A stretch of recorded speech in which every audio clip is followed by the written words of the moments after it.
భాగవతములలో ఎంతో ముఖ్యమైనటువంటిది. భారత, రామాయణ, భాగవత ఈ యొక్క 3 కవిత్రయం వారు రచించినటువంటి మహాభారతం, అదేవిధంగా ఆది కవి అయినటువంటి వాల్మీకి గారు రచించినటువంటి శ్రీమద్ మహాభారతం, అలాగే రామాయణం. ఈ పవిత్రమైనటువంటి ఈ రామాయణం నందలి మొట్టమొదట 7 ఖండాలలో ఖండలో ముఖ్యమైనటువంటిది యొక్క పవిత్రమైనటువంటి సీతారామ కళ్యాణం, పరమ కళ్యాణప్రదమైనటువంటి ఘట్టం. భక్తాదులు భక్తి శ్రద్ధలతో కథలు విని వీళ్ళు శాపములు అవుతారని చెప్పి కోరి ప్రార్థిస్తూ కథాగానం చేస్తున్నాం భక్తులారా. విశేష వినోదము సీతా కళ్యాణ విశేష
శ్రీరామచంద్రమూర్తి. అట్లాంటి ఆ రాముడు నడిచినటువంటి మార్గమును ధర్మాన్ని బోధించేటటువంటిది కనుకనే రామాయణము, రాముడు నడిచిన మార్గము అని దీనికి నామకరణం చేస్తారు భక్తులారు. అట్లాంటి శ్రీమద్ రామాయణం మంగళి అయోధ్యాపురాధీశ్వరుడు అజమహారాజు గారి గర్భసుక్తి ముక్తాభరుడు దశరథ మహారాజు గారు కౌసల్య, సుమిత్ర, కైకేయి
వశిష్ఠ మునీంద్రుల వారి మాట ప్రకారం ఋష్యశృంగుల వారిని తీసుకుని వచ్చి పరమ పవిత్రమైనటువంటి పుత్రకామేష్టి యాగం జరిపించగా 4 రత్నాల వలె 4 దిక్కుల వలె అద్భుతమైనటువంటి దీప్యమానమైన దివ్య తేజో విరాజితులై 9 కుమారులు జన్మించినారు.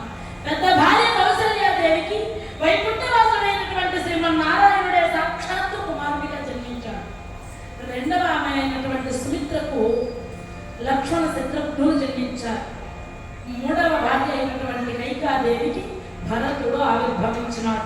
9 బిడ్డలతో ఆనందపరవశమై జీవనం సాగిస్తున్నారు. ఎన్నో వేల సంవత్సరాలుగా సంతానము కోసం పరితపించి అనేకమైన దాన ధర్మాలు చేసి ఎన్ని మోడువారిపోయిందనుకున్నటువంటి చెట్టు చిగుర్లు వేసి గొప్పలుగా పాకితే ఎంత ఆనందంగా ఉంటుందో అట్లా నా తరువాత ఈ రాజ్యాన్ని పాలించడానికి బిడ్డలు లేకపోయారే, ఈ జన్మకు నాన్నని పిలిపించుకునే భాగ్యం లేకపోయింది, నా వరకు సాగినటువంటి నా ఇక్ష్వాకు వంశం నిర్వంశం అయిపోతుంది అని బాధపడిన దశరథ మహారాజు గారి చింత అంతా తొలగిపోయింది. ఆనందంగా ఉన్నారు. నాకు మించిన అదృష్టవంతుడి భూలోకంలో లేడని ఆయన ఆనందానికి అంబరం దాటిపోతున్నారు. ఆయన ఆనందం అట్లాంటి రోజులలో ఎలా ఉన్నారు ఆ 9 బిడ్డలు కూడా అంటే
సంతోషంగా కాలం గడిచిపోతుంది.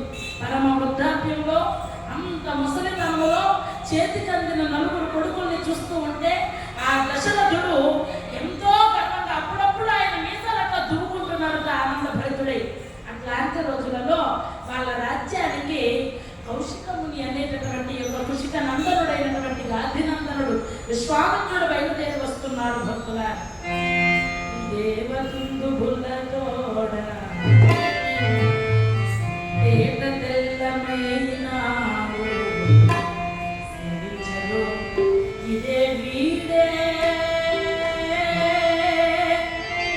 శృంగార దేవుడు దేవతుందు బుల్లతోడ దేవ తెల్లమైనాడు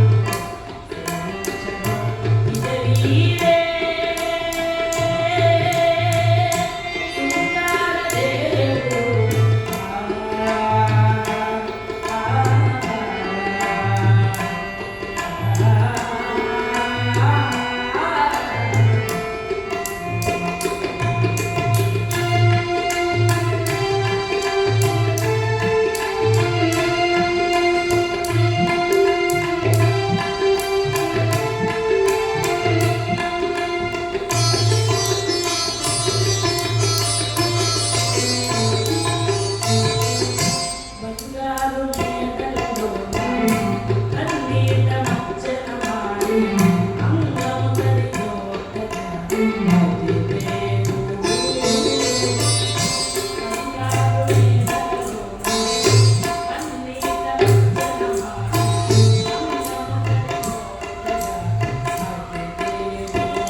ఉంటే ఎలా కనిపిస్తున్నాడు ఆ విశ్వామిత్రుడు అంటే ముడిబడి గడ్డము మోకాళ్ళ నడయగా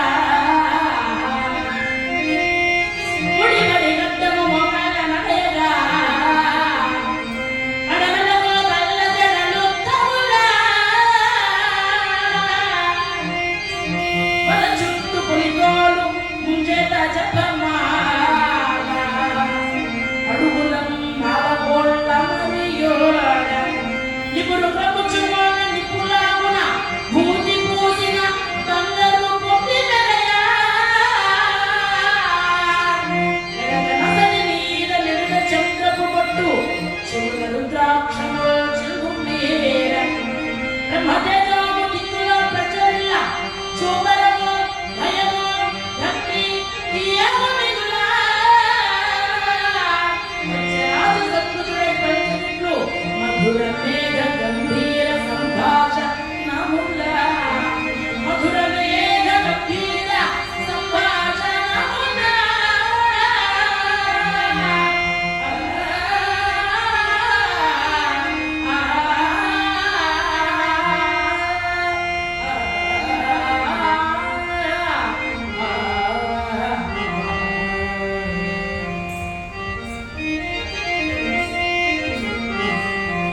ఎలా ఉన్నాడా విశ్వామిత్రుడు అంటే ముడులు బిగించిన గడ్డము మోకాళ్ళ దాకా వేలాడుతోందట.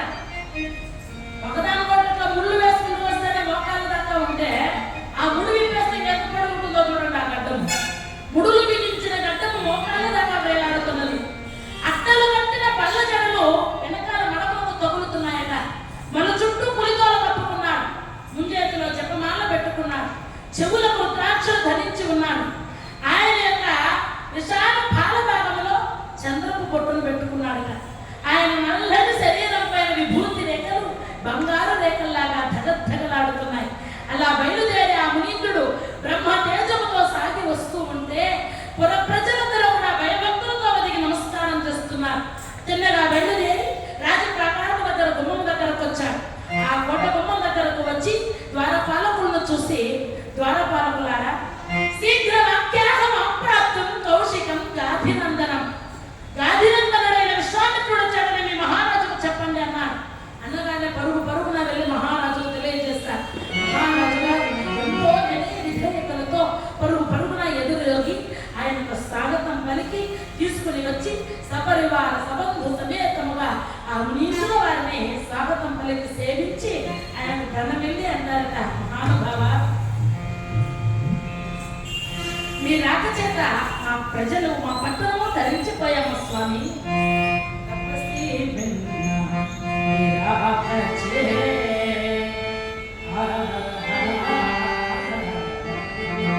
తపస్సి వెన్న మీ రాక చే ధన్యుడనైతి తరించే నాకులం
మేమందరం కూడా తరించిపోయాం.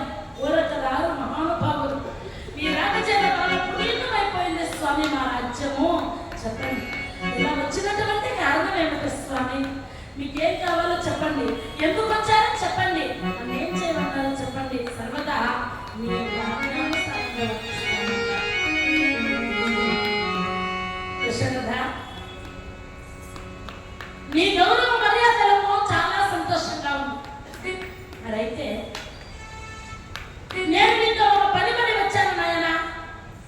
సాక్షాత్తు స్వర్గలోకాన్ని పరిపాలన చేస్తున్న దేవేంద్రుడు కూడా నీ అదృష్టం ముందు తక్కువ వాడే. ఈ వృద్ధాప్యంలో, ఈ ముసలితనంలో యోధులైన నలుగురు కుమారులకు తండ్రివైనావు. ఇంత గొప్ప అదృష్టవంతుడు ఎప్పుడూ లేడు. చాలా ఆనందంగా ఉంది దశరథ. నీ సహాయం అర్థించి వచ్చానయ్యా. అలాగానే ఆ మాటలు స్వామి నాతో పరిహసించడం లేదు కదా.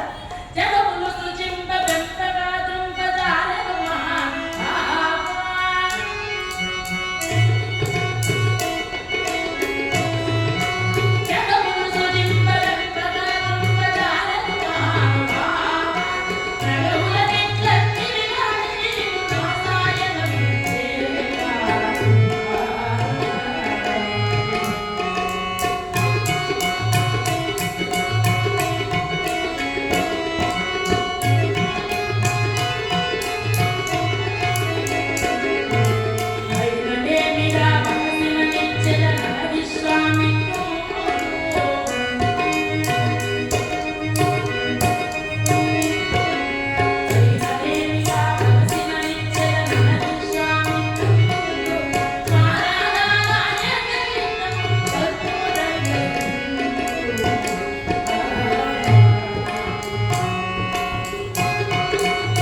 స్వామి నన్ను పరిహసించడం లేదు కదా. మీరు సామాన్యులు కాదు, అతను తక్కువ నిష్ఠా గరిష్ఠులు, వ్యాధినందనులు, మహానుభావులు, సృష్టికి ప్రతి సృష్టి చేయగలిగినటువంటి యోధులు. అట్లాంటి మీరు నా సహాయాన్ని అర్థించి వచ్చారా? చాలా సంతోషం స్వామి. చెప్పండి, ఏం చేయమంటారో చెప్పండి. ఏం చేయాలన్నా నేను సిద్ధంగా ఉన్నాను స్వామి. ఏం కావాలో అడగండి అన్నా. దశరథ, తీరా అడిగిన తర్వాత కాదు కూడదు అని చెప్పి నిరాకరించవు కదా. ఎంత మాట స్వామి. పంచభూతములనా నీ పాదమా, పంచభూతములనా నీ పాదమా,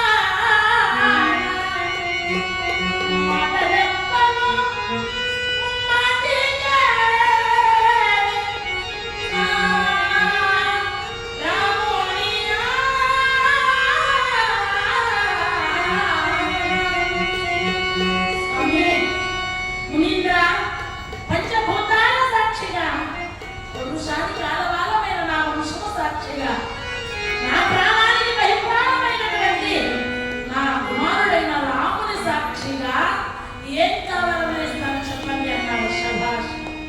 అక్కడి దాకా పంచభూతాల సాక్షిగా, మీ పాదాల సాక్షిగా, నా రాజ్యం సాక్షిగా, నా పెద్దల సాక్షిగా నమ్మకం కుదరలేదు. ఎప్పుడైతే నా రాముని సాక్షిగా అన్నాడో శభాష్. వచ్చాడు దానిలోకి దశరథుడు అనుకుని, దశరథ అయితే కోరుకుంటాను వినుమయనా. ఇక్కడ సమీపంలో ఉన్నటువంటి అరణ్యంలో లోక కళ్యాణార్థమై నేను ఒక యాపన చేయాలనుకుంటున్నా. ఎన్నిసార్లు యజ్ఞాన్ని మొదలు పెట్టినా దుర్మార్గులైన రాక్షసులు రావడం, నా యజ్ఞాన్నంతా కూడా పాడు చేయడం. కాబట్టి నేను ఆ యజ్ఞాన్ని పూర్తి చేయలేకపోతున్నాను. నేను కావాలనే వాళ్ళని శప్పించేయచ్చు, కానీ కోపము వలన తపశక్తి నశించిపోతుందన్న ధర్మం నీకు తెలుసు కదా. అందుకని చెప్పి ఈ యొక్క సమయంలో నేను చేసే ఆ యాగాన్ని సంరక్షణ చేయడానికి నీ సహాయం కోరి వచ్చాను నాయన. ఆహా, చాలా సంతోషం స్వామి. చెప్పండి. రథ చతురక పదాతి వల్ల సమస్త సైన్యాన్ని పంపి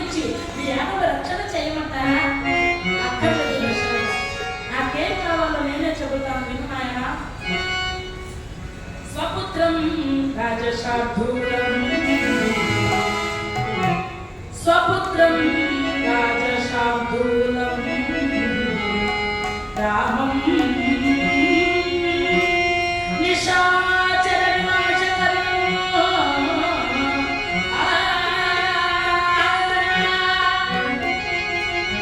సర్వపక్షధరం శూరం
అనగానే ఆ మాట విని పిడుగు నెత్తిన పడిపోయినట్లుగా బాధపడుతూ స్వామి మునీంద్ర అని చెప్పి పాతాలపై పడిపోయి స్వామి అది పదాలైన నిందని శివాలకుండు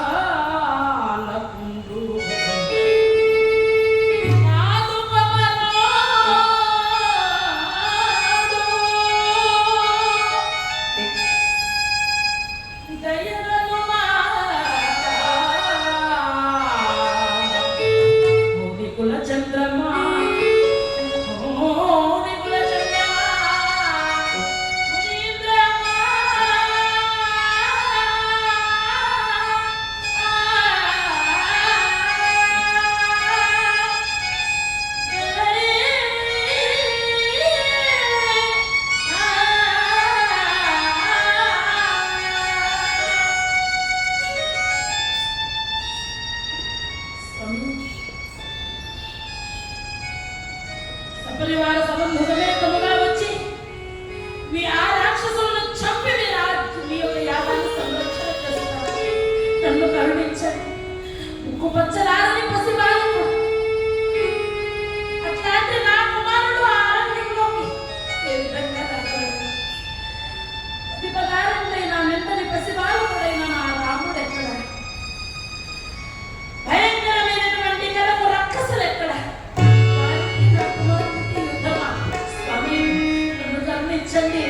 నన్ను రక్షించండి. ఈ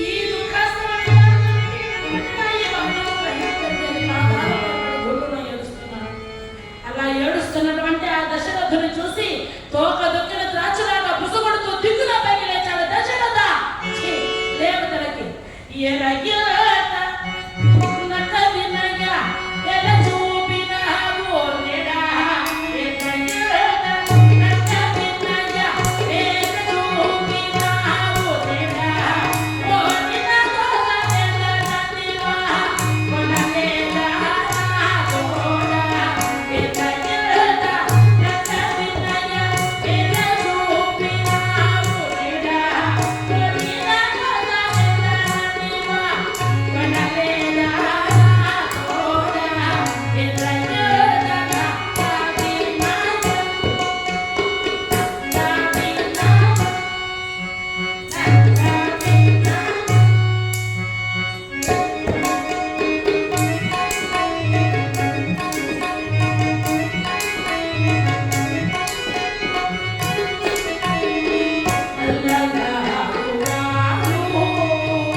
నీ నచ్చదనేం అర్థమైనది.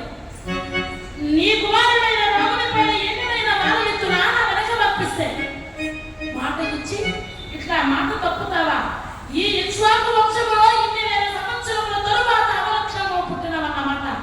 చాలు, నీ యోగ్యత ఏ పనితో అర్థమైనది, ఇక పోయి వచ్చదా అని ఎప్పుడైతే ఆ కన్నుల నుండి విశ్వలింగంలో రాలుస్తూ ఆగ్రహోదకుడైపోతున్నాడో ఆ విశ్వామిత్రుల వారిని చూసి భయభ్రాంతుడైపోతూ ఆ యొక్క దశరథ మహారాజు గారు పరుగున బయలుదేరి కుల గురువరేంద్రుల వారైనటువంటి వశిష్ఠ మునీంద్రుల వారి పాదాల పైన పడి ఆ వశిష్ఠుల వారితో అంటారట, మహానుభావ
దశరథుని చూచి అది మగ చెడ దశరథుతో అవధిష్ఠుడనియ చిరునవ్వు నవ్వి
లోక కళ్యాణార్థమే పంపించమంటున్నాడు ఆయన.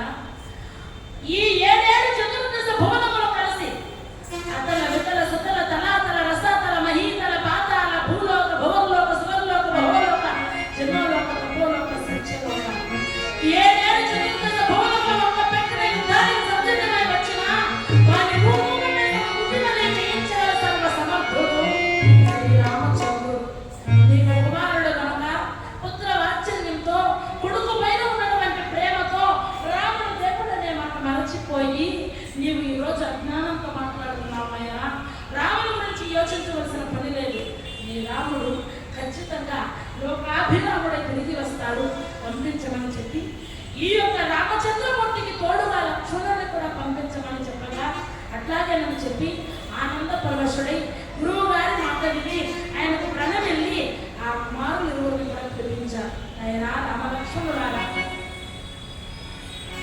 ఈనాటి నుండి తల్లి తండ్రి గురువు దైవము తోడు నీడ సమస్తము ఈ విశ్వామిత్రుల వారి.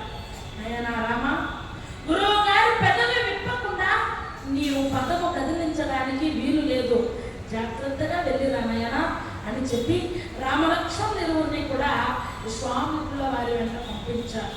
ఆనంద పరవశుడై ఆ విశ్వామిత్రుల వారు రామలక్ష్మణులను వెంట పెట్టుకుని సాగి వస్తున్నారు. గగన మార్గములో దేవతలందరూ చూసి మహదానంద పరవశులైనారు. ఆహా, లోక కళ్యాణానికి నాంది బీజము పడినదని సంతోషాంతరకులైనారు. అట్లా రామచంద్రమూర్తి లక్ష్మణుడు ఇరువురు కూడా విశ్వామిత్రుల వారిని వెంబడిస్తూ ఉంటే అశ్వినీ దేవతల వలె ఆ బృహస్పతుల వారి వెంట సాగి వచ్చే అశ్వినీ దేవతలాగా కనబడుతున్నారట. అట్లా బయలుదేరి తిన్నగా సరయూ నదీ తీరానికి చేరుకున్నారు. ఆ రాత్రి అక్కడ విశ్రమించారు భక్తులు. ఆ రాత్రి పవలించిన తరువాత తెల్లవారుతుండగా శ్రీరామచంద్రమూర్తిని బ్రహ్మాండముగా మేల్కాంచుకున్నాడట స్వామి వారు.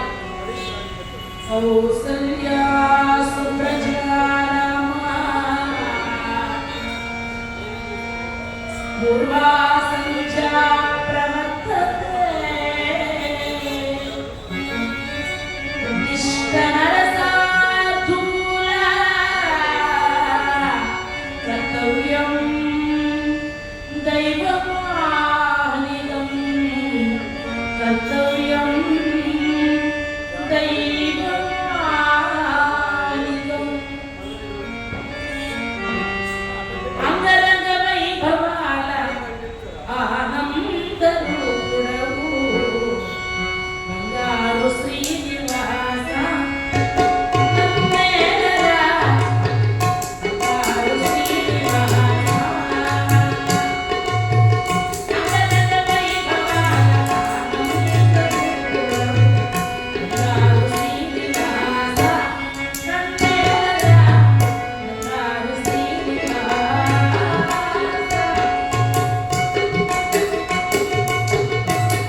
ఇవన్నీ కూడా చూస్తూ మరియుడును నూపురాడుతున్నటువంటి మరకట కిషోరముడు ఇవన్నింటినీ కూడా కాల్చుతూ బయలుదేరి గురువు గారి వెనక్కి వస్తున్నారు. రాజపుత్రులు ఇరువురు కూడా సూర్య చంద్రుల వలె అలరాడుతూ ఆయన వెనక సాగుతూ ఉంటే విశ్వామిత్రుడు ఆయనలో ఆయన పొంగిపోతున్నాడట. ఆహా, ఏమి నా సద్భాగ్యం! ఎన్నో వేల సంవత్సరాలు తపస్సు చేసిన దర్శనమిగిన స్వామివారు ఈరోజు నాకు శిష్యుడై నా వెనక నడుస్తున్నాడు. ఎంత అదృష్టము! ఏ జన్మలో ఏ పుణ్యము ఆచరించిందో కదా అని ఆనంద పరవశుడై సాగుతున్నటువంటి ఆ సమయంలో తిన్నగా బయలుదేరి అలా అరణ్యం మధ్యలో ప్రయాణం సాగిస్తుండగా కొలది దూరం వెళ్ళిన తరువాత భయంకరమైనటువంటి ఘోరారణ్యంలో భయానకమైనటువంటి వికృత రూపముతో పర్వతాకారం వలె కాటక అనేటటువంటి ఒక రాక్షసులు చేస్తుంది. ఎలా వస్తున్నదయ్యా అంటే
విశ్వామిత్రుల వారిని చూసి అంటుందట,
ఎంతకాలము ఈ నరమాంసము ఇంత అందమైనటువంటి మానవులు తిని ఎంత కాలమైనదని ఎప్పుడైతే ఆ రాక్షసి పిడుగులు వడగబెట్టే విధముగా దిక్కులు పెట్టడిల్లే విధముగా ఆ రామ లక్ష్మణుల విశ్వామిత్రుల వారిని చూచి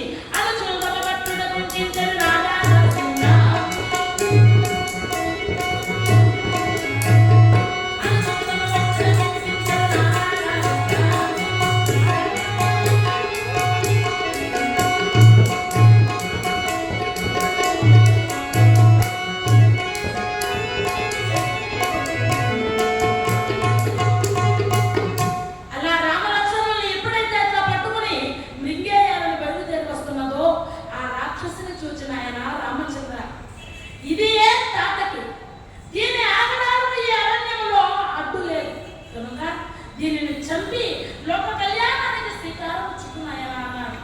మొట్టమొదటి స్త్రీని చంపాలా. స్త్రీ హత్య మహాపాతకం కదా. ఈ స్త్రీని మొట్టమొదట ఆదిలోనే గురువుగా చంపేమంటున్నారే అని ఒక్కసారి ఆకర్ణాంతమైన ఆదిసారించి వాయువ్యాస్త్రం వేస్తాడు. వేయగానే 1000 యోజనముల కవతలో ఉన్నటువంటి సముద్ర తీరంలో పోయి పడిపోయింది ఈ యొక్క ఆటకి. అలా పడిపోగానే ఒక్కసారి దిగులో పైకి లేచింది ఔరా. ఒక హీన మానవ బాలకుడు నన్ను ఇంత దూరం పడవేయడమా, ఇక వీరిని మూలంగా వదిలిపెట్టకూడదని చెప్పి చిత్ర విచిత్ర నైపుణ్యాలతో రాక్షస మాయలు ప్రవేశపెడుతూ అలా వాడి పైకి ఎప్పుడైతే వస్తున్నదో రామచంద్రమూర్తి తన యొక్క రామ బాణాలను ఉపయోగించి ఆ తాటకిని ఒక్కసారి వధించాడు. భక్తుల జై శ్రీమద్రమారమణ గోవింద ఆంజనేయ వరద గోవింద ఏడుకొండలవాడ వెంకటరమణ గోవింద గోవింద. అలా పర్వతాకారంగా దిక్కులు పెక్కటిల్లే విధముగా ఘోరంగా విలపిస్తూ కూలిపోయింది ఆ రాక్షసి. అక్కడకు మునీంద్రులందరూ కూడా చేరుకున్నారు. భక్తులారా, ఆ మహర్షులందరూ కూడా లోక కంటకి అయినటువంటి ఈ తాటకి వల్ల ఇన్ని రోజులు మా యజ్ఞయాగాలు ప్రశాంతంగా సాగలేదు నాయన, దీనిని చంపి మాకు ఎంతో మేలు చేశావు అని మునీశ్వరులు అందరూ కూడా రామచంద్రమూర్తిని ఆశీర్వదించారు. అక్కడి నుంచి రామలక్ష్మణులను వెంట పెట్టుకుని ఆ మహర్షులందరినీ కూడా పరిచయం చేస్తూ వారి దగ్గర ఆశీర్వచనములు పొందింపజేస్తూ ముందుకు వెళుతున్నారు. విశ్వామిత్రుల వారు సిద్ధాశ్రమం దగ్గరకు చేరుకున్నారు. నాయన రామచంద్ర, ఇదే మన ఆశ్రమం. ఒకసారి ఇట్లా చూడు నాయన, ఇది మన ఆశ్రమం. శ్రీరామ నకుల జగనిధి సోమ రామ ఇది మన ఆశ్రమం. శ్రీరామ నకుల జగనిధి సోమ రామ ఇది మన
విష్ణువు అతిథి కశ్యపుల ఎంట వామనావతారంతో జన్మించి ఆ వామన రూపంలో ఇక్కడికి బయలుదేరి వచ్చాడు. యజ్ఞము చేస్తున్న బలిచక్రవర్తి దగ్గరకు వచ్చి, నాయన బలిచక్రవర్తి, 3 అడుగుల నేల నాకు దానం ఇవ్వు అన్నాడు. అంత పసివాడిగా ఉన్న ఆ వామనమూర్తిని చూసి బలిచక్రవర్తి, నాయన బ్రాహ్మణ బాలన, ఎంత పాదాలు నీవి, లేత తమలపాకంత లేవు, ఇంత చిన్న పాదాలతో 3 అడుగుల నేల ఇస్తే ఏం చేస్తావు చెప్పు?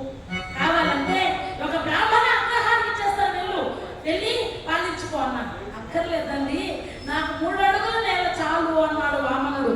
అనగానే అలాగే నాయన తీసుకో అని చెప్పి కమండలంలో నీళ్ళు ఎప్పుడైతే అలా దారపోసి దానం ఇవ్వబోతున్నాడో ప్రక్కనే ఉన్నాడు రాక్షసులకు గురువు గారైనటువంటి శుక్రాచార్యుడు అనేటటువంటి ఆయన. దేవతల గురువు బృహస్పతుల వారు, రాక్షసుల యొక్క గురువు శుక్రాచార్యుల వారు. ఆ బలిచక్రవర్తి ఆ రాక్షస రాజు దగ్గరకు వచ్చిన వాడు శ్రీహరి, బ్రాహ్మణుడు కాదు. ఆ రూపంలో వచ్చినటువంటి వాడు శ్రీహరి, శ్రీమన్నారాయణుడు. వాడికి నువ్వు 3 అడుగుల దానం ఇచ్చావంటే మన రాక్షసులు కూడా దానికి చోటు ఉండదు, నా మాట విని ఇవ్వద్దు అన్నాడు. ఆహా, ఇందుకేనండి గురువు ఎప్పుడు కూడా గురువే. గురువు ఎట్లాంటి వాడైతే శిష్యుడు అలాంటి వాడు అవుతాడంటారు. ఇంత గొప్పవాడు కనుకనే మీరు నా దగ్గర ఉన్నారు. చూడండి, పరమ భక్తుడిని విష్ణుమూర్తికి నేను, కానీ వచ్చింది విష్ణువుని గ్రహించలేకపోయాను. మీరు గురువులు కనుక నాకు మార్గదర్శనం చేశారు, చాలా సంతోషం అండి. ఎంతమందికి ఉంటుంది విష్ణుమూర్తికి దానం చేశారు కృష్ణుడు. శ్రీమన్నారాయణమూర్తి అంతటి వాడి యొక్క చెయ్యి ఇట్లా క్రింద ఉంటుంది, నా చెయ్యి ఇట్లా పైన ఉంటుంది దానం చేసేటప్పుడు. ఈ అదృష్టం ఎన్నిసార్లు ఎంతమందికి కలుగుతుందండి? పర్వాలేదు, దానం ఇచ్చేస్తానన్నాడు. ఎప్పుడైతే అట్లా కమండలంలో నేను దారపోయిపోయాడో వెంటనే నేను ఒక కీటకం రూపం ధరించి ఆ కమండలం లోపలికి వచ్చి దూరుకుని నీళ్లు రాకుండా అడ్డుగా నిలబడిపోయాడు. వెంటనే ఈ యొక్క బలిచక్రవర్తి పక్కన ఒక దర్భ తీసి ఆ కమండలంలో పట్ల గుచ్చగానే కన్నులోకి బయటకు వచ్చేస్తాడు ఈ శుక్రాచార్యుల వారు. 3 అడుగుల నేల ఇచ్చేస్తారు. ఎప్పుడైతే 3 అడుగుల దానం చేస్తాడో బ్రహ్మాండముగా విశ్వమంతా తానే వ్యాపించి ఒక పాదముతో భూలోకమంతా ఆవరించాడు, 2వ పాదంతో గగన మార్గాన్ని సొంతం చేసుకున్నాడు, ఆకాశాన్ని అంతా ఆవరించాడు. ఇంక 3 పాదాలతో 3 అడుగుల నేల ఇచ్చాము, 2 అడుగులతో భూమి ఆకాశం చనిపోయింది, మరి 3వ పాదం ఎక్కడ పెట్టమంటావన్నాడు. ఎక్కడ పెడతావయ్యా, ఇంకా మిగిలింది నా నెత్తిన మాత్రమే ఉంది, నా నెత్తిన ఉంది చోటు నా శిరస్సులో ధరించు అన్నాడు. అనగానే బలిచక్రవర్తి యొక్క శిరస్సుల పాదం పెట్టి పాతాళానికి దొక్కేసి మీ రాక్షసులందరూ పాతాళంలో ఉన్నారని పంపించేస్తాడు. కాబట్టి అట్లాంటి ఆ వామనుడు దశావతారాలలో ఒక అవతారమైనటువంటి ఈ వామనావతారం ఎత్తున విష్ణుమూర్తి ఈ సిద్ధాశ్రమంలోనే తపస్సు చేసి ఆయన తపస్సును సిద్ధింపజేసుకున్నాడు. ఒకప్పుడు ఇక్కడ ఏది కోరి యజ్ఞ యాగాది క్రతువులు చేసినా తప్పక అవి సిద్ధిస్తాయి కనుక ఈ ఆశ్రమానికి సిద్ధాశ్రమము అని పేరు. అని ఇప్పుడు ఈ రాక్షసులతో కడప రక్కసులతో మాయా విన్యాసములతో ఈ సిద్ధాశ్రమంలో ఏ యజ్ఞ యాగాదులు చేయలేకపోతున్నాం. ఆయన సప్త అహోరాత్రులు జరగాలి ఈ యాగము, 7 రాత్రులు 7 పగలు కనుక నేను యాగదీక్షలో కూర్చుంటాను, నీవే యజ్ఞాన్ని రక్షించాలి అన్నాను. అలాగే గురువు గారు అని చెప్పి రామలక్ష్మణులు కూడా యజ్ఞాన్ని సంరక్షణ చేయాలని చూస్తున్నారు. బ్రహ్మాండంగా ఈయన ఆ యజ్ఞ దీక్షలో కూర్చున్నాడు. యజ్ఞం హోరాహోరీగా మొదలైంది. రాముల ఆధ్వర్యంలో యాగము జరుగుతున్నది. తాటకిని చంపినటువంటి వార్త తెలిసినటువంటి తాటకి కుమారుడు మారీచ సుబాహువులు అనేటటువంటి వారు ఇరువురు కూడా కొంతమంది రాక్షసులను వెంటబెట్టుకుని బ్రహ్మాండమైనటువంటి మాంసపు ముద్దలు రక్తపు ముద్దలు తీసుకుని సిద్ధాశ్రమాన్ని అపవిత్రం చేసి యజ్ఞము ఆపు చేయాలని ఎప్పుడైతే అట్లా దండెత్తి వచ్చేస్తున్నారో వారితో ఘోరమైన భూమికి దిగేశారు. బ్రహ్మాండముగా ఆ యొక్క బాణాలు తీసి తెర పందిరి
విశ్వామిత్రుల వారి భక్తుల. అట్లాంటి ఆ సందర్భంలో చక్కగా విశ్వామిత్రుల వారు ఆ యాగం ఆ అవభృత స్నానం చేస్తున్న సమయంలో 2 లేఖలు ఆయన దగ్గరకు వచ్చాయి, 2 ఉత్తరాలు వచ్చాయి. రాజభటులు తీసుకుని వచ్చి 2 లేఖలు అందించారు. ఆ సమయంలో ఒకటి అయోధ్యాపురము నుండి దశరథ మహారాజు గారు రాసినటువంటి ఉత్తరము, రెండవది మిథిలా రాజ్యం నుండి జనక మహారాజు గారు పంపించినటువంటి ఉత్తరం. మొదట దశరథుల వారి యొక్క లేఖను చదివాడట. దశరథుడు రాశాడు, స్వామి నా రాముడిని మీరు తోడుకుని పోయిన మొదలు మనిషి ఇక్కడున్నాను, ప్రాణం మీ దగ్గర ఉందండి. మనిషిని మాత్రమే ఇక్కడున్నాను. అన్నాహార నిద్రాహార నేరములకు నేను దూరమైనాను. రాజ్యపాలన గావించలేకపోతున్నాను. ఒక్క మారు మీరు అనుమతిస్తే నా రాముడిని తోడుకుని వచ్చిన ఒక మారు చూపెట్టి తీసుకెళ్ళిపోండి స్వామి అని లేఖ రాశారు. రాయగానే ఈ యొక్క విశ్వామిత్రుల వారు దానికి ప్రతిలేఖ రాశాడట. నాయన 16 వన్నెల బంగారమైన 16 వన్నెలున్న బంగారమైనా సరే అది ముద్దగా ఉండే ప్రయోజనం ఉండదు దశరథ. దానిని కంసాలి వారు కాల్చాలి, కరిగించాలి, ఆభరణంగా తయారు చేయాలి, దాన్ని మెరుగులు దిద్దాలి. అప్పుడే మెడలో వేసుకోవడానికి అది అందంగా ఆభరణంగా కనబడుతుంది. నువ్వు ముద్దగా ఉంటే దాన్ని బీరువాలో పెట్టుకోవాలి, కానీ మెడలో అలంకరించుకోవడానికి పనికిరాదు. 16 వన్నెల బంగారమైన దానికి ఒక రూపం దాల్చాలి. నీ రాముడు సర్వ సద్గుణ ధాముడు, నేను కాదనడం లేదు నాయన. కానీ నీ రాముడు కళ్యాణ రాముడయ్యే గడియలు ఆసన్నమైనవి. తప్పకుండా నేను నీ రాముడిని నీ చెంతకు చేరుస్తాను, కాస్త ఓపిక పట్టు అని చెప్పి ప్రతి ఉత్తరం రాశారు. రెండవది జనక మహారాజు గారు రాసినటువంటి లేఖ. ఆ లేఖను చదివాడు. స్వామి నా కుమార్తె అయినటువంటి జానకి స్వయంవరాన్ని ప్రకటించాను. నా ఇంట నా తరతరాల నుండి కొలువు తీరినటువంటి సమధనస్సును ఎక్కుపెట్టిన వానికే నా కుమార్తెనిచ్చి వివాహం చేయాలని నిశ్చయించుకున్నాను. మీరు వచ్చి ఆ ధనుర్యాగాన్ని రాంచి నా కుమార్తెను ఆశీర్వదించి వెళ్ళవలసిందిగా మనవి అని చెప్పి ఆయన లేఖ రాశాడు. ఆ లేఖను కూడా అందుకుని నాయన రామచంద్ర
ఈ యొక్క విశ్వామిత్రుడు.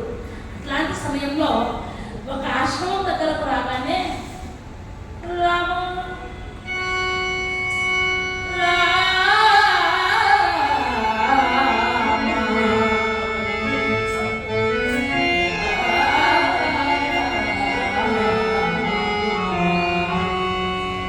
పవిత్రమైనటువంటి రామనామం కనబడుతున్నది.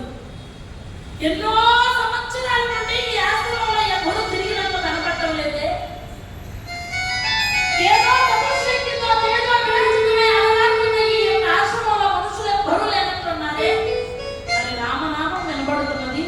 ఎక్కడి నుంచి వినిపిస్తుంది ఈ రామనామము అని అడుగులో అడుగు వేసుకుంటూ ఆశ్చర్యంతో ముందుకు సాగుతున్నాడు రాముడు. ఇట్లాంటి సమయంలో రామచంద్రమూర్తి యొక్క పాద ధూళి తగిలి అక్కడ ఉన్న ఒక రాయి నాతిక అమ్మాయిగా మారి రామచంద్రమూర్తిని చూస్తే ఆహా స్వామి మహానుభావ, ఇన్ని సంవత్సరాల తరువాత నా పైన దయ కలిగిందా స్వామి అని ఆ రామచంద్రమూర్తిని ప్రార్థిస్తున్నదట ఆమె.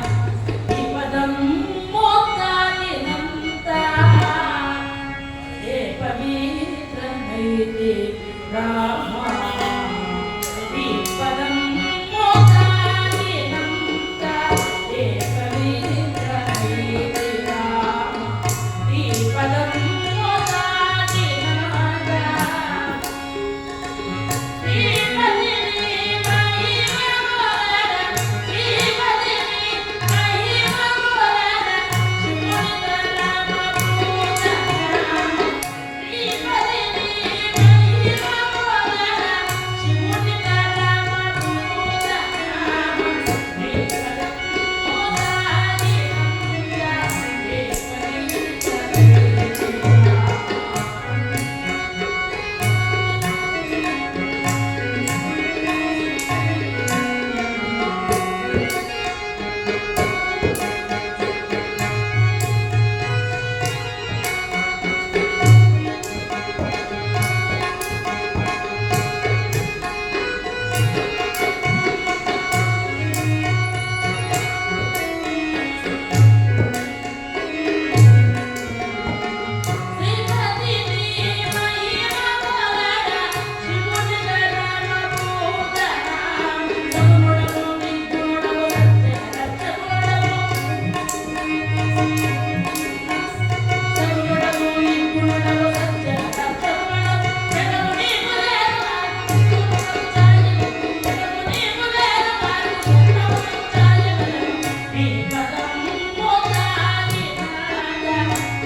ఎన్నో వేల సంవత్సరాలు తపస్సు చేస్తే కానీ దర్శనం ఇయ్యని నీ దర్శన భాగ్యం నాకు కలిగించావా స్వామి. ఏమి నా భాగ్యమో. ఆహా, జగము నీకు వేరు కదయ్యా, సర్వము నీవే ఇంటికి బిడీకృతమై ఉన్నావు కదా. స్వర్ణమునకు ఛాయ ఏ విధమునో, సూర్యునకు వెలుగు ఎట్లాగనో, నీకు ధర్మం ఆ విధముగా కదా మహానుభావ అని ఆ పాదాల పైన పడి ప్రార్థిస్తున్న సమయంలో గౌతమ మహర్షి అక్కడికి చేరుకుని రామచంద్రమూర్తికి ముమ్మారు ప్రదక్షిణ నమస్కారములు గావించి కృతజ్ఞతతో ఆయనకు ధన్యవాదములు తెలియజేసి తన భార్య అయినటువంటి అహల్యాదేవిని వెంట పెట్టుకుని అక్కడి నుంచి వెళ్ళిపోయారు. ఏమీ అర్థం కానట్లు చూస్తున్నాడు రామచంద్రమూర్తి స్వామి. విశ్వామిత్ర మహర్షి ఆమె ఎవరు, నన్ను ఎందుకు దేవుడని కొనియాడుచున్నది, అసలు విషయం ఏమిటి, ఆమె రాయిగా ఉండడానికి కారణం ఏమిటి అనగా, నాయనా బ్రహ్మదేవుడు సృష్టించిన అద్భుత తేజో విరాజిత ఈ అహల్య. ఈ అహల్యను సృష్టి చేసిన తరువాత ఈమె సౌందర్యాన్ని చూసినటువంటి దేవతలందరూ కూడా నేను పెళ్ళాడుతానంటే ఒకరిపై ఒకరు పోటీలు పడుతున్నారు. ఆ సమయంలో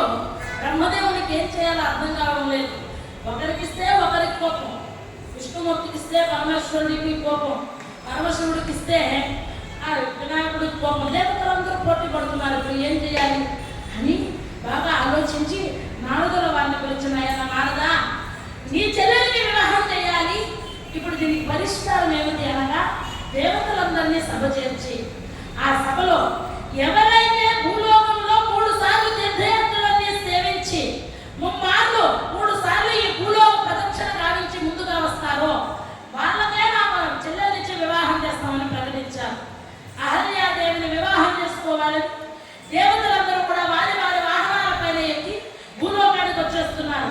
ఆ సమయంలో 4 వేదాలు పఠన పాఠములు కలిగినటువంటి వాడు, భూత భవిష్యత్తు వర్తమాన కాలాలు తెలిసినటువంటి వాడు, మహానుభావుడైనటువంటి గౌతమ మునీంద్రుడు ప్రసవిస్తున్నటువంటి ఒక గోమాతకు హారతిచ్చి 3 ప్రదక్షిణ నమస్కారములు చేసి ఆ గోవుకు ఎప్పుడైతే దండ ప్రణామాలు సమర్పించాడో నారదుడు అక్కడికి వచ్చేస్తాడు. అందరికంటే ముందుగా భూలోక ప్రదక్షిణ చేసినంత పుణ్యం ఈయనకు వచ్చేసింది.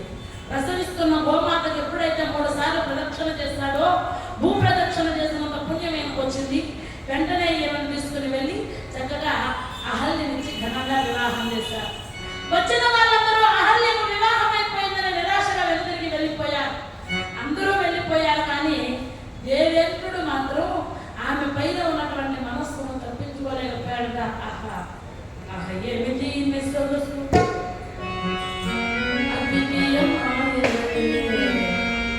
అద్వితీయమైనటువంటి ఈ సౌందర్యాన్ని మర్చిపోవడం అంత సులువా?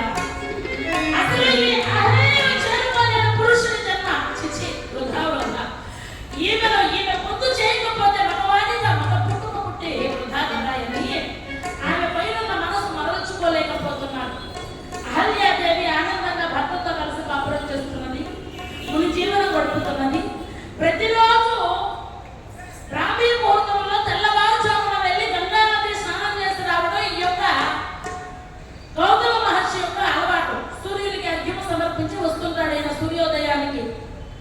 ఒకరోజు ఈ దేవేంద్రుడు అర్ధరాత్రి వేళ ఒక కుక్కుట స్వరూపాన్ని ధరించి కోడిపుంజులాగా మారి ఒక్కరొక్కోయని చూశాడు. పూయగానే ఇదేమిటి అప్పుడే తెల్లవారిపోయిందా అనుకుని ఈ గౌతమ మునీంద్రుడు తిన్నగా బయలుదేరి సరాసరి ఆ నదీ స్నానానికి వెళుతున్నాడు. ఆ సమయానికి గౌతమ మునీంద్రుడి రూపాన్ని ధరించి ఆశ్రమంలోకి ప్రవేశించాడు ఈ యొక్క దేవేంద్రుడు. వచ్చినటువంటి ఆ దేవేంద్రుడిని చూచి ఆ మహాసాధ్వీముని అయినటువంటి ఆ ఇల్లాలు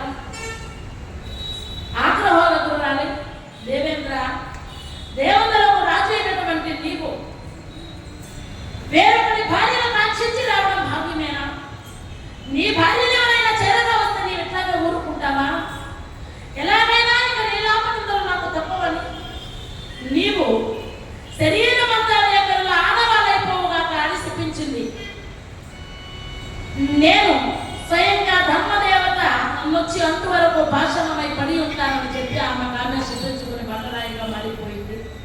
ఆ సమయంలో తిన్నగా ఇన్ని వేల సంవత్సరాలుగా తపోభూమికి వెళ్ళి ఉన్న గౌతమ మునీంద్రుడు నీ రాక కోసం ఎదురు చూస్తూ ఆ బండరాయిగా నిలిచిపోయి ఉన్నది. నాయనా, సాక్షాత్తు ధర్మమే రామునిగా అవతరించాడు కనుక నీ పాద ధూళి తగలగానే ఆమెకు శాప విమోచనం అయిపోయినది అని ఆమెకు విషయం అంతా తెలియజేసి బయలుదేరి వచ్చేస్తున్నారు. చక్కగా ఎంతో వేరీలతో స్వాగత సత్కారాలతో ఈ సీతాదేవి స్వయంవరానికి దేశ దేశాల నుండి చక్రవర్తులు, సామంతులు, రాజవరెత్తులు అందరూ కూడా బయలుదేరి వస్తున్నారు. ఆ సమయంలో వస్తున్నటువంటి విశ్వామిత్రుల వారిని చూసి ఆనందంగా పరుగున ఎదురేగి జనక మహారాజు గారి స్వాగత సత్కారాలు పలికారు.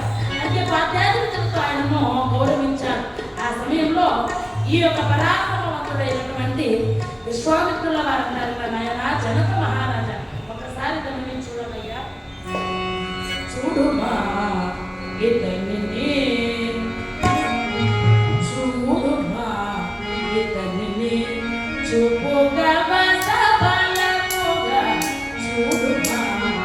చూడుమా, చూడుమా ఇతనిని, చూపుగా బలముగా చూడుమా ఇతనిని.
చేసుకోవాలని ఆమె ఆనంద పరవశురాలై, చెరులారా ఈయన ఏ విడిది ఇంటిలో ఉన్నాడో, ఏ ఉద్యానవనంలో ఉన్నాడో పదండి వెతకండి అని చెప్పి వారిని పంపిస్తూ, మీరు వెతికి వచ్చేదాకా నేను ఇక్కడ తాళలేను, ఆగండి, నేను కూడా మీతో పాటే వస్తానని చెప్పి సీతమ్మ వారు స్వయముగా ఉద్యానవనాలన్నీ తిరుగుతూ రామచంద్రమూర్తి ఏ ఉద్యానవనంలో విడిది చేశాడోనని ఆ ఉద్యానవనాలన్నీ వెతుకుతున్నదట సీతమ్మ వారు. ఏదే జగన్నాడే రాముడు, ఏదే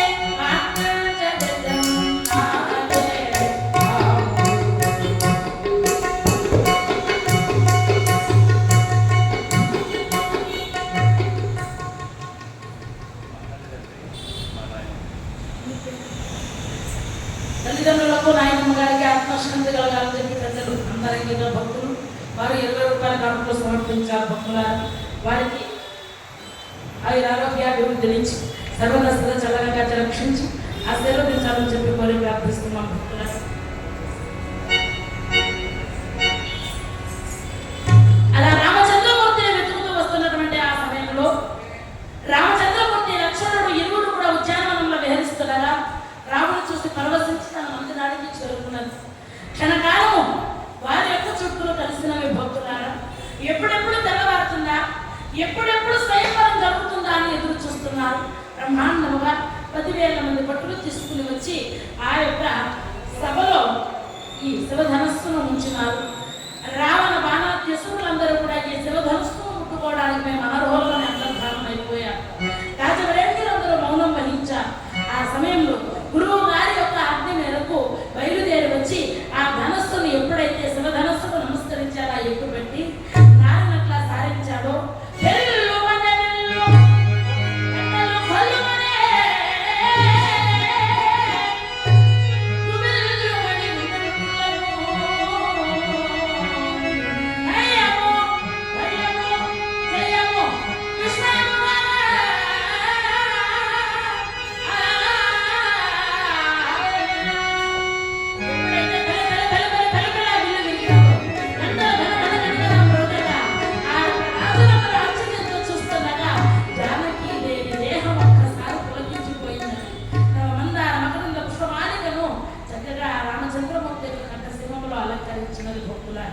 జై శ్రీమద్ జనక మహారాజు గారు తన కుమార్తె అయినటువంటి ఊర్మిళను సీతాదేవిని రామునికి లక్ష్మణునికి ఇవ్వగా చక్కగా ఆ జనక మహారాజు తమ్ముడైనటువంటి కుశధ్వజుని యొక్క కుమార్తెలు మాండవి, శృతకీర్తి అనేటటువంటి అమ్మాయిలు ఈ యొక్క భరత శత్రుఘ్నులకు ఇచ్చి ఆ రంగ మహావైభవపేతముగా మునీంద్రులు పెద్దలందరి సమక్షంలో ఘనంగా వివాహం జరిపించినారు. భక్తులు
వారు కూడా ఈ పుణ్యకాల భిక్షలో 100 రూపాయల కానుకలు సమర్పించారు. వారికి కొలిచిన వారికి కొమ్ము బంగారే శ్రీ వెంకటేశ్వర స్వామి వారు సర్వశుభములు కలిగింపచేసి చల్లగా కాచి రక్షించి ఆశీర్వాదాలు ప్రార్థిస్తున్నాం. భక్తులారా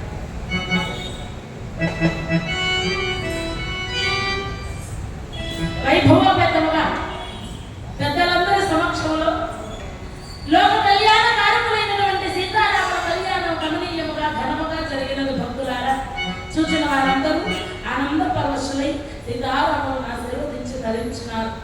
ఈనాడు ఇంతవరకు కూడా తిరుమల తిరుపతి దేవస్థానం హిందూ ధర్మ ప్రచార పరిషత్ వారి యొక్క ఆధ్వర్యంలో ఈ హరికథాగానాన్ని నిర్వర్తించారు కనుక పెద్దలందరికీ ధన్యవాదాలు తెలియజేస్తుంటూ ఈనాటి కథకు మంగళ హారతులు సమర్పిస్తున్నాం. శ్రీనివాస